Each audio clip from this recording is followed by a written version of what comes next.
නවකතාවක්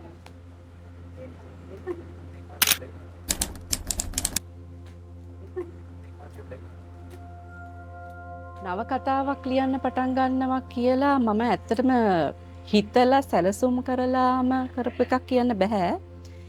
ඒ නවකතා මතරම 4ක් ලියලා තියෙනවා. ඒ 4ම ඉතාම දීර්ඝ කාලයක් තිස්සේ මගේ හිතේ අර ප්ලොට්ස් විදිහට වර්ධනය වෙච්ච ඒවා. එතකොට ඒ නවකතාව පෝෂණය කිරීම සඳහා අමුද්‍රව්‍ය ලැබෙන්නේ මම හිටපු පරිසරය ඇතුළෙම තමයි.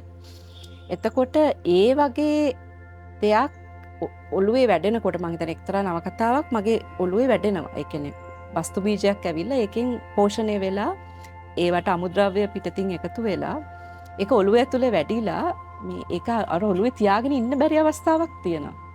මට එහෙම දෙයක් ආවා. ඒක ලොකු පීඩනයක්. දැන් මට මේක ලියන්න ඕනේ. ඒක ඔළුවට දාන්න, ඒ කියන්නේ එළියට දාන්න ඕනේ. අන්නේ අවස්ථාවේදී තමයි මම හිතන්නේ මම පළවෙනි නවකතාව ලියන්නේ. එතකොට ඒක මම දැන් මේක දැන් මම පරිවර්තනය කරා ඇති. මම දැන් ස්වතන්ත්‍ර නවකතා ලියනවා කියලා අදහසකිනුත් නෙමෙයි ඒක උනේ. අර මගේ ඔළුවේ තිබිච්ච දේවල්, ඒ කියන්නේ වැඩිච්ච කතාව මට තවදුරටත් මගේ ඔළුවේ විතරක් තියාගෙන ඉන්න බෑ. මට ඒක කොලයකට දාන්න ඕන. කොලයකට නැත්තම් තිරයකට අපි ලියන්න ඕන, වචන කරන්න ඕනි කියන හැඟීම ආවා. ඒ හැඟීම ආපු අවස්ථාවේ තමයි මම නවකතාව ලියන්න පටන් ගන්නේ. සාමාන්‍යයෙන් මම අවුරුදු දෙකෙන් දෙකට වගේ නවකතා පළ කරාට ඒවා ඔක්කොම මගේ ඔළුවේ අර කාලාන්තරයක් තිස්සේ තිබිලා අර එකක් ලියලා ඉවර වෙනකොට අනිත් එකත් මට ලියන්න ඕන කියලා හිතෙනවා. ඒක අර ඔළුවට දරා ගන්න බැරි පීඩනයක් ඒක විසින්ම එල්ල කරනවා. එතකොට තමයි මම මේක ලියන්න ගන්නේ. ඉතින් ගොඩක් අය මගෙන් අහනවා ඇයි එහෙම ලියන්නේ නැත්තේ අලුත් එකක් එහෙම කියලා. නමුත් මම හිතන්නේ අර මම ඉස්සෙල්ලා කිව්වා වගේ අර මගේ ඇතුලේ වැඩිච්ච චරිත ටික සහ ඒ කතාව අර පිළිවෙලින් ඒ කතා 4ම එළියට දැම්මට පස්සේ මම හිතන්නේ මට එකපාරට අර ලොකු හිස්තැනක් ආවා. දැන් ඔළුව ඇතුලේ මුකුත් නෑ වගේ එකක්.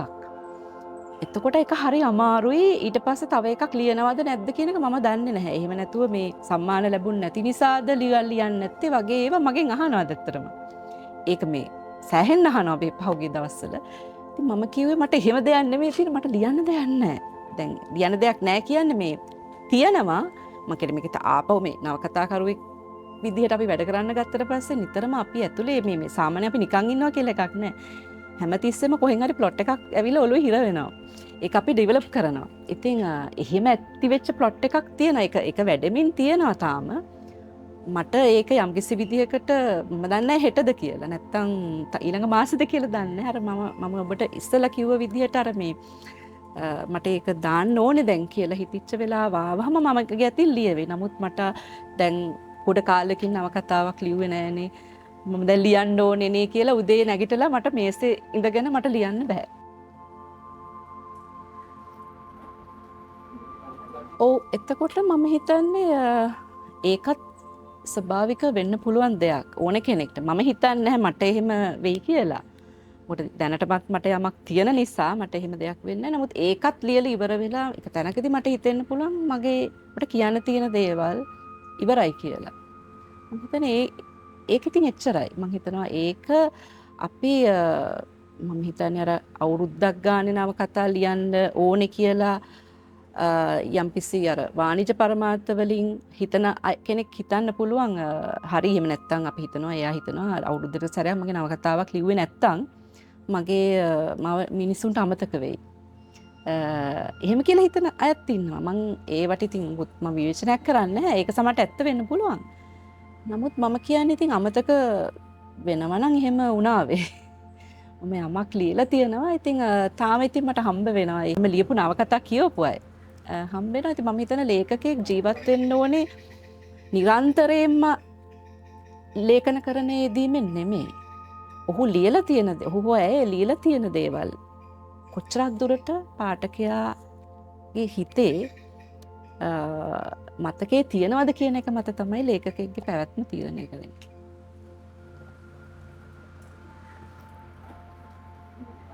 මම ඇත්තට මේ නවකතා ලියනකොට මම හිතන්නේ නැහැ ඒක අනිත් අය කියවිය යුතුයි කියලා. ඒක මගේ ඇතුලේ වෙච්ච දෙයක්නේ. හැබැයි ඒකේ යම්කිසි මගේ නවකතා ඇතුලේ මොකද අපිට අපේ තියෙන ජීවන දර්ශනය එහෙම නැත්නම් අපේ දේශපාලන මති මතාන්තර අපේ ස්ථාවර ඒ කියන ඒ වගේ අපිට ගැලවෙන්න බෑ. එතකොට මම කියන පුද්ගලයා නවකතාකරුවෙක් වෙන්න කලින් මම මේ සමාජය ඇතුලේ ජීවත් වෙන එක පුද්ගලයෙක්. එතකොට මට යම්කිසි දැනෙන දෙයක් තියෙනවා සමාජය ගැන, දේශපාලනය ගැන. එතකොට ඒ දේවල් වලදී මම හිතනවා මේ රටේ ජීවත් වෙන අපි මිනිස්සෙක් පුරවැසියෙක් විදිහට මටත් යම්කිසි මැදිහත් වීමක් කරන්න පුළුවන් යම්කිසි සමාජ දේශපාලන ප්‍රශ්න සම්බන්ධයෙන්. එතකොට මම හිතනවා අර මගේ නවකතාව ඇතුළට නිරන්තරයෙන්ම අර මගේ තියෙන දේශපාලන ස්ථාවර කියන ඒවාත් එන්න පුළුවන්. එතකොට ඒක ඇතුළේදී මම යම්කිසි විදියකට යම්කිසි සමාජ දේශපාලන කාරණා සම්බන්ධයෙන් යම්කිසි මැදිහත් වීමක් කරනවා කියලා මම හිතනවා. කරන්න උත්සාහ කරනවා මම.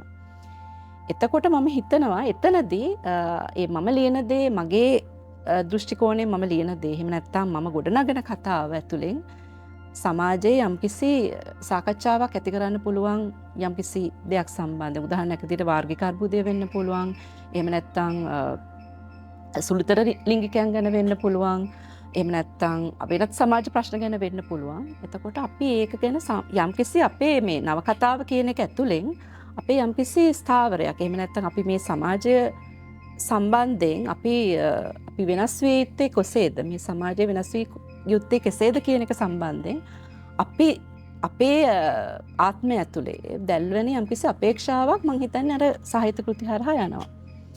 ඉතින් ඒක තේරුම් ගනී කියන බලාපොරොත්තුව මට තිබුණට හැබැයි අර මම මේ ලියන දේ කියවන්න ඕනේ කියලා එකක් නෑ. ඇත්තටම ඒක මම මුලින්ම ලියන්නේ මගේ ආත්ම තෘප්තිය වෙනුවෙන්. ඔව් මට කවදාවත් තේරුම් ගන්න බෑ. ඒ කියන්නේ වෙන කෙනෙක් මගේ දේ ඒ විදිහටම කියවන්න ඉඩ කියන එක. මට ඒක පුරෝකථනය කරන්න බෑ. ඒක ප්‍රෙඩික්ට් කරන්න බෑ මට. හැබැයි මෙන්න මෙහෙම දෙයක් තියෙනවා.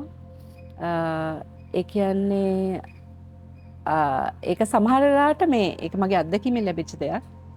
අපි ඊටාම අවංකව අපේ කෘතිය ලියනකොට, අපේ කතාව ගොඩනගෙනකොට ඒක මම හිතන්නේ ලේඛකයාගේ අවංක බව කියන එක වැදගත් කියලා. එයා ඇත්තටම තමන්ගේ දැනිච්ච දේ, ඇත්තටම තමන් හිතන දේ ලියනකොට ඒ විදිහට තේරුම් ගන්න, ඒ ආකාරයෙන්ම තේරුම් ගන්න පාඨකිනුත් ලැබිලා තියෙනවා. ඒ කියන්නේ මට හම්බ වෙලා තියෙනවා හිමයි. එහෙම වෙනවා. ඒ කියන්නේ මම දන්නේ මම අනිත් අයගේ කෘති කියවලත් සමහරවිට මට එහෙම හිතලා තියෙනවා. එයාට මම ඒ ලේඛකයාත් එක්ක මෙහෙම කියද්දී එයා කියනවා මම හිතපු දේ මම ඔයා කියවලා කියලා. මටත් ඒ අත්දැකීම තියෙනවා. මම ලියපු දේ ඒ විදිහටම තේරුම් ගත්ත අයත් හම්බ වෙනවා. එතකොට ඒක ඇවිල්ලා අපිට කලින් කියන්න බෑ. නමුත් ඒ මොනව කරන්නත් අපි කෘති එළියට දාපුවාම තමයි අපි ඒකට දැනගන්න පුළුවන් මේක කොච්චර මම හිතපු විදිහට කියවලා නැද්ද කියන එක. ඒක මං හිතන්නේ ප්‍රකාශනයට පත් කළ පාඨකයාට පත් කරාට පස්සේ තමයි අපිට ඒක දැනගන්න ලැබෙන්නේ.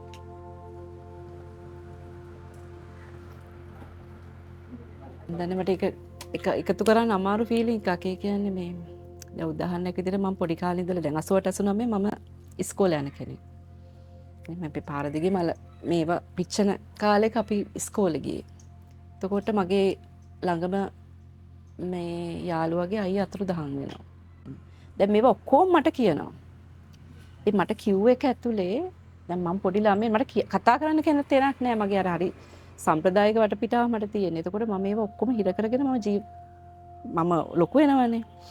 එතකොට අර කවදාවත් මට මේක එළියට එන්නේ නැහැ. මොකද ඒ අර අතුරුදහන් වෙච්ච අයියා තමයි මගේ පළවෙනියටම කවියක් කියවලා මම ඉස්සර කවි ලියනවා. එයා තමයි මම කවියක් හොඳයි කිව්වේ. හරිද? එතකොට ඒක පර්සනල් දෙයක්නේ. ඉතින් එතකොට එහෙම ඉඳලා මම ඒක මට කීරත් එළියට එන්නේ නැහැ.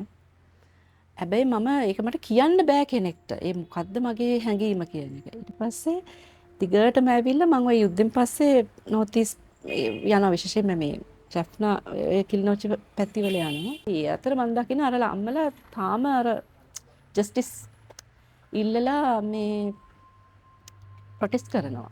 ඉතින් එතනදී තමයි මට එකපාරට ඒක මට දරා ගන්න බැරි වුණා. අර අපි අත්වින් දෙකට වැඩි දසදහස් ගුණයක් වැඩි එකක් අතන මම දකිනවා. ඒතකොට ඒක මට ඔළුවේ තියාගෙන ඉන්නම බෑ. මට යම්කිසි ප්ලොට් එකක් තිබුණා. දැන් මේ දැන් ප්ලොට් එකක් ඇදී තියෙනවා. දැන් 88 89 වයි මේ උතුරේ වෙච්ච දේවලුයි 2009 පස්සේ ඔක්කොම මට ප්ලොට් එකක් තියෙනවා. හැබැයි මට නව කතාවක් කියන්න අඩු ගන්න මේක කියන්නවත් මට කාටවත් එන්නේ නැහැ. හැබැයි අරක එක තැනක් එනවා. ඒ තැන ආවට පස්සේ මට එකපාරට හිතුණා මට මේක එළියට දාන්න ඕනේ. මට මේක ඇතුළේ තියාගෙන ඉන්න බෑ කියලා. ඒක තමයි පළවෙනි වතාවට මගේ නවකතාව හරහා තමයි මම අර මගේ අවුරුදු 15 දී අර මගේ යාළුවගේ අයියා අතුරුදහන් වෙච්ච එකේ ඉඳලා ඒ ඔක්කොම ටික මම ලියන්නේ. ඒක මම ඒක ඔළුවට අල ඉවර වුණාට පස්සේ මට තේරෙනවා මං ඇතුළේ තියාන ලොකු දෙයක් මට මොකක් හරි කටුවක් ඇනිලා තිබ්බම ඒක ගැලෙවුවා වගේ එකක්. ඒ කියන්නේ ධනේශ්වර ක්‍රමයේ තියෙන අර්බුදය කියන එක ඒක මිනිස්සු ඉතින් කොච්චර මිනිස්සු ඒක නිසා පීඩා විඳිනවද කියන එක මට පුද්ගලිකව දැනෙන්න පටන් ගන්න කාලයක් තමයි මාධ්‍යවල ගතක කාලේ. ඉතින් ඒ වගේදී මම විඳපු දේවල් එක්ක මට වන්නදාස කියන නවකතාව මම ලියනවා. ඒක එළියට ආවට පස්සේ ඇත්තටම එතනදිත් අර මං දරණි එකේදී වෙච්ච දේම වෙනවා. ඒ කියන්නේ ඒක මට බෙදාගත්ත පිරිසක් ඉන්නවා. ඉතින් ඒක එක්තරා මට්ටමකට අර මට මගේ ඔළුවේ වද දුන්න ප්‍රශ්නය එළියට දාලා මම තරා ප්‍රමාණයකට අර හීල් වෙච්ච අවස්ථාවක්. බාණකුසුම් ගත්තත් එහෙමයි. ඒක ඇතුලේ තියෙන සම්පූර්ණ කතාව ඇතුලේ තියෙන ගොඩාක් දේවල් මම ඇසූ දුටු දේවල්. මම විසින් අත්දකිපු දේවල්. ලිවීම කියන එක කොච්චර මට ඕනේද කියන මම තේරුනේ දැන් ඉස්සර අපි කවි ලියනවා. එන 88 89 ඉවරච්ච ගම ඒ කාලෙත් අපි එකේ කවි ලියනවා. අපි පත්තර වලට සමාල්ලව යනවා. සමහරවිට එවන් නැහැ. ඉතින් අපි ළඟ තියාගෙනම ඉන්නවා. නමුත් ඒකේ වචන වලට දැම්මට පස්සේ ඇතුලේ තියෙන කරන්න දෙයක් නැහැනේ. අපි හෙල්ප්ලස් නේ ඒ වෙලාවේ අපිට ගිහිල්ලා සංවිධාන හදාගෙන දැන් නම් පුළුවන් නේ ගිහිල්ලා ප්‍රොටෙස්ට් කරන්න අරම පුළුවන්. එහෙනම් බැරි කාලයක් තියෙනවානේ. ඒ බැරි කාලයක් ඇතුලේ අපි කොච්චර විඳවන්න ඇතිද අර හැම දේවල් දැක කරන්න දෙයක් නැතුව ඒව බල එහෙම තියෙනවානේ. මං හිතන්නේ ඒ ටික ඔක්කොම ඇවිල්ලා තමයි අතනදී පිටට දාලා අරක ලිව්වේ මම. ඉතින් ඒක ඇතුලේ මට ඒක හරි මේකක්. ඉතින් මං ඒක එහෙම දෙයක් නැත්තම් මං ඒක එච්චර ලියයි කියලා මං හිතන්නේ නැහැ. දැන් තියෙන මම හිතන මාතෘකාවත් ඒ වගේ. ලිවීම ඇතුලේ යුක්තියක් ඉෂ්ට වෙන්නේ නැහැ. මම ලියන්නේ මූලිකව මගේ අර සුවපත් වීමේ ක්‍රියාවලට උනාට ඒක ප්‍රකාශයට පත් කිරීම හරහා ඒක ඇතුලේ සංවාදයක් ගොඩනගීමට යම්කිසි දායකත්වයක් ලැබෙනවා වෙන්න පුළුවන්. ඉතින් එහෙම එකක් ඇති වෙනවා නම් මම කැමතියි. පුද්ගලිකව මෙතන අනිත් ලේඛකයන්ොත් ඒ විදිහට දේවල් කරනකොට මම හිතනවා අපිට මේ යුක්තිය පිළිබඳ සාකච්ඡා ඊට වැඩිය සාර්ථක විදිහට මම කියන්නේ මිනිසුන්ට දැනෙන විදිහට එළියට ගේන්න පුළුවන් කියලා. මම එහෙම හොඳ කතිකයෙක් නෙමෙයි. මම අර වේදිකාවල ගිහිල්ලා කතා කරන කෙනෙක් නෙමෙයි. ඒතර මං වගේ කෙනෙක් කොහොමද මගේ මම අත්විඳින දේ සමාජය ඇතුලේ මම අත්විඳින දේවල් එළිය කෙනෙකුට දැනෙන විදිහට කියන්නේ. දැන් ඔබ මේ අහන ප්‍රශ්න ටික මට ඉදිරිපත් කරන ප්‍රශ්න ටික වුණත් මට ලියලා දෙන්න කිව්වනම් මම ඊට වැඩිය හොඳට ලියන කෙනෙක්. මේ සාකච්ඡාව මේකට උදාහරණ මොකද සමහරවිට මට මේකට හේතුව ලියන්නුවක මම ලියනකොට මගේ අදහස් හොඳට එනවා. එතකොට අන්න ඒක තමයි මම කියන්නේ මේක අනිත් කෙනෙකුට අදාළ නොවෙන්න පුළුවන්. මම සම්බන්ධයෙන් ගත්තාම මම හිතනවා මේක තමයි මගේ ක්‍රමය. ඒ කියන්නේ මට හිතන දේවල් මගේ සිතුවිලි මව පීඩාවට පත් කරන යම්කිසි ප්‍රශ්න වෙන්න පුළුවන්. සමහර සිතුවිලි වෙන්න පුළුවන්. ඒවා මම වෙන කෙනෙක් එක්ක බෙදා හදා ගැනීමේ හොඳම ක්‍රමය සහ මම සුවපත් වෙන ක්‍රමය. මම සුවපත් වෙනවා කියන එක අදහස් කරන්නේ නැහැ මේ ප්‍රශ්නේ විසඳුණා කියලා. නමුත් අඩු වශයෙන් මගේ ඇතුලේ තියෙන බර මට අඩු වෙනවා ඒක ඇතුලේ.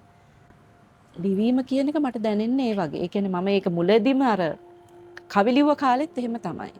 ඊට පස්සේ මේ ඒවත් කරා ඉතින් පරිවර්තන කරන එක පවා එක්තරා මට්ටමකට දැන් යෝන් සාහිත්‍ය කෘති කරන්න බැහැනේ. ඒගොල්ලන්ගේ ලෝකෙට යන්නේ නැතුව. යම්කිසි විදිහට මම ඒ ලෝකයට යන්න මම කැමතියි. ඒ කියන්නේ මගේ ළමා කාලය සමහරවිට මට ගොඩාක් දේවල් අහිමි වෙච්ච ළමා කාලයක් තියෙන්නේ නැති. මම හුදකලා වෙච්ච ළමා කාලයක් තියෙන්නේ නැති. ඒ ළමා කාලය ඇතුළේට ආපහු ගිහිල්ලා. නැවත නැවතත් පිවිසිලා මට පුළුවන්කමක් තියෙනවා අර ඒ ඕනම කතාවක උනත් දෙන සිද්ධී සහ චරිත ඇතුළට ගිහිල්ලා ඒක අපේ භාෂාවට පරිවර්තනය කරන්න. ඒකත් එක්තරා මට්ටමකට අර මං කියපු අර හීලින් ප්‍රොසෙස් එකේම එකක්. එතකොට ඒක සහ ඒක ඊළඟට සතුට ඒක තෘප්තිය තමයි මම හිතන්නේ ඒ හැඟීම තියෙන ඒක දැනෙන තව කවුරු හරි කෙනෙක් මට මුණ ගැසීම. ඉතින් මම හිතනවා ඒක විශේෂයෙන් වෙලා තියෙන ওই දරණි නවකතාව ඇතුලේ. මම හිතනවා ඒක මම ඉදිරියටත් යම්කිසි විදියට කරන්නේ අර කියන විදියට මට මේ වගේ කතා කරන්න බැරි දෙයක් මම ඊට වැඩි ඩීටේල් විදිහට ඊට වැඩිය පෝෂණය කියන්නේ භාෂාව අතින් මගේ තියෙන යම්කිසි ටෙක්නික්ස් පාවිච්චි කරමින් ඊට වැඩි පිළිවෙලට හරි ගස්සලා මම ලියන එක තමයි ඒක තමයි මම හිතන්නේ ලිවීම කියන එක මට දැනෙන දේ. ඒ කියන්නේ ඒක වෙන කෙනෙක් වෙන විදිහකට අත් දක්වයි. ඒ අතර ඉතින් මම අර කියන විදිහට මම දරන යම්කිසි සමාජ දේශපාලන ස්ථාවර තියෙනවා. ඉතින් ඒවත් අර ප්‍රොසෙස් එක ඇතුළේදී අර වචනයට දාන ප්‍රොසෙස් එක ඇතුලේ ඒවත් එළියට එනවා. ඒක හරහත් මම හිතනවා යම්කිසි සංවාදයක් අපිට ගොඩනගන්න. කියන්නේ මට පුද්ගලිකව නෙමෙයි අපි ලේඛකයන් විදිහට මේ විදිහට ලියන ලේඛකයන් වැඩි ප්‍රමාණයක් එකතු වෙලා අපිට කරන්න පුළුවන් කියන අර සිහිනයක් වගේ නැත්නම් අපේක්ෂාවක් මට තියෙනවා. ඒක ඇත්තටම අර අපිට ජීවත් වෙන්නේ ඇයි අපි? අපේ ජීවිතයේ අරමුණ මොකක්ද කියන එකට කවුරුර ඇහුවොත් මම හිතන්නේ ඒක යම්කිසි අපේක්ෂාවක ජීවත් වීමේ අපේක්ෂාව දල්වන්න විදිහට තමයි මට දැනෙන්නේ.